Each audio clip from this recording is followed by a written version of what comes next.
जो इंसान पुण्य करता है उसे भगवान परेशानी में क्यों डालते हैं? दोस्तों, अक्सर हमारे मन में एक सवाल उठता है। जो इंसान सच्चाई के रास्ते पर चलता है, दूसरों का भला करता है, किसी का बुरा नहीं सोचता, फिर भी उसकी जिंदगी में दुख, कष्ट और परेशानियां क्यों आती हैं?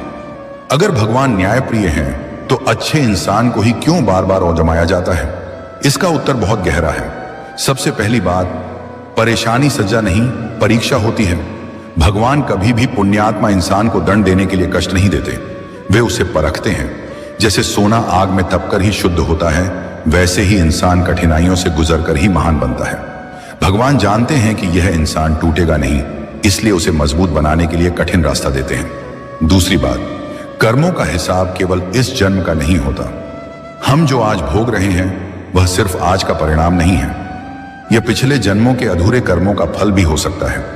पुण्य करने वाला इंसान उन पुराने कर्मों को जल्दी काट लेता है, इसलिए कभी कभी ऐसा लगता है कि अच्छे इंसान को ही ज्यादा दुख मिल रहा है, जबकि सच यह है कि उसके बुरे कर्मों का हिसाब जल्दी साफ किया जा रहा है।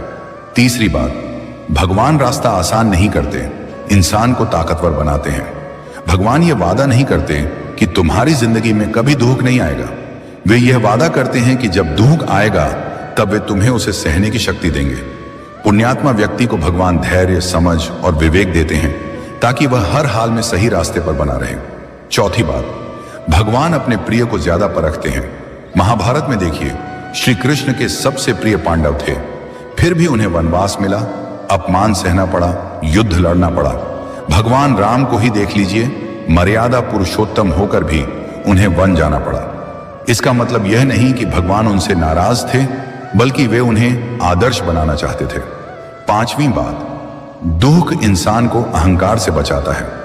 अगर पुण्य करने वाले इंसान की जिंदगी हमेशा सुख में रहे तो उसके अंदर भी घमंड आ सकता है। परेशानी इंसान को विनम्र बनाती है, भगवान से जोड़े रखती है और जीवन का असली अर्थ सिखाती है। अंत में याद रखिए, भगवान देर करते हैं, अंधेर नहीं।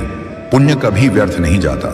जो इंसान अच्छे कर्म करता है उसका फल उसे जरूर मिलता है, कभी इस रूप में कि उसका दुख कम हो जाता है, कभी इस रूप में कि उसकी आत्मा मजबूत हो जाती है, और कभी इस रूप में कि भगवान खुद उसका सहारा बन जाते हैं। इसलिए अगर आप सही हैं, सच्चे हैं और फिर भी परेशानियों में हैं, तो समझ लीजिए भगवान आपको गिराने नहीं, ऊंचा उठाने की तैयारी कर रहे हैं।